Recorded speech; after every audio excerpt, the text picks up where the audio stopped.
महाराष्ट्र में एक बार फिर मराठा आंदोलन भड़क उठा है। गुस्साई भीड़ ने एनसीपी विधायक प्रकाश सोलंकी के घर आग लगा दी। इतना ही नहीं, उनके दफ्तर और गाड़ियों में भी आग लगा दी। ये खतरनाक बात थी कि जिस वक्त आग लगाई गई उस वक्त विधायक अपने परिवार के साथ ही अंदर मौजूद थे।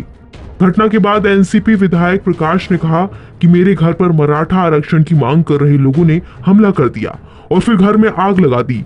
जब हमला हुआ मैं तब घर के अंदर ही मौजूद था, लेकिन ये मेरा भाग्य था और मेरे परिवार का भाग्य था कि इस घटना में मेरे परिवार का कोई भी सदस्य या घर में काम करने वाला कोई भी कर्मचारी घायल नहीं हुआ और कोई भी आग की चपेट में नहीं आया। हम सभी सुरक्षित हैं, लेकिन आग के कारण मेरी संपत्ति को भारी नुकसान हुआ है। कहा जा रहा है कि एनसीपी विधायक सोलंकी की एक ऑडियो क्लिप वायरल हो गई थी, जिसमें वो मराठा आंदोलन का नेतृत्व कर रहे मनोज जरांगे को लेकर टिप्पणी कर रहे थे। इस टिप्पणी को लेकर आंदोलनकारी नाराज थे और उन्होंने विधायक के घर में इसी वजह से आग लगा दी। माना तो ये भी जा रहा है कि आंदोलनकारियों ने जब विधायक के घर हमला किया तब वहां पर पुलिस भी मौजूद थी, लेकिन अब इस इलाके में पुलिस की सुरक्षा और भी ज्यादा बढ़ा दी गई है। प्रकाश सोलंकी अजीत पवार गुट के विधायक हैं। वो बीड की माजल गांव विधानसभा सीट से विधायक हैं। इस हमले के बाद महाराष्ट्र में सियासत गर्मा गई है। एनसीपी सांसद सुप्रिया सुले ने इस हमले को लेकर शिंदे सरकार पर हमला कर दिया। सुप्रिया सुले का कहना है कि महाराष्ट्र में जो ट्रिपल इंजन की सरकार है ये उनकी विफलता है।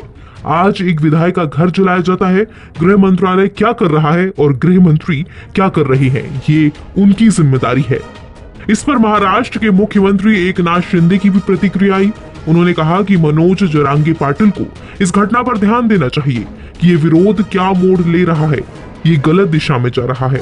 उन्होंने कहा कि लोगों से मेरी अपील है कि कोई भी अतिवादी हिंसक कदम ना उठाए। हम मराठा समुदाय को आरक्षण देने के लिए प्रतिबद्ध हैं। इतना ही नहीं, आगे सीएम शिंदे कहते हैं कि मराठा समुदाय को आरक्षण देने के लिए बनी कमेटी ने अपनी पहली रिपोर्ट सौंप दी है और कल हम इसे कैबिनेट में पेश भी करने जा रहे हैं। उन्हें अपनी अंतिम रिपोर्ट सौंपने के लिए 2 महीने का समय दिया गया था। दूसरी तरफ आरक्षण के लिए हमारी क्यूरेटिव याचिका पर सुनवाई के लिए सुप्रीम कोर्ट सहमत हो गया है। उन्होंने कहा कि मराठा समुदाय को 2 चरणों में आरक्षण देंगे, एक कुणबी जाति प्रमाण पत्र के माध्यम से और दूसरा सामान्य तौर पर मराठा समुदाय को आर्थिक पिछड़ेपन के आधार पर आरक्षण दिया जाएगा।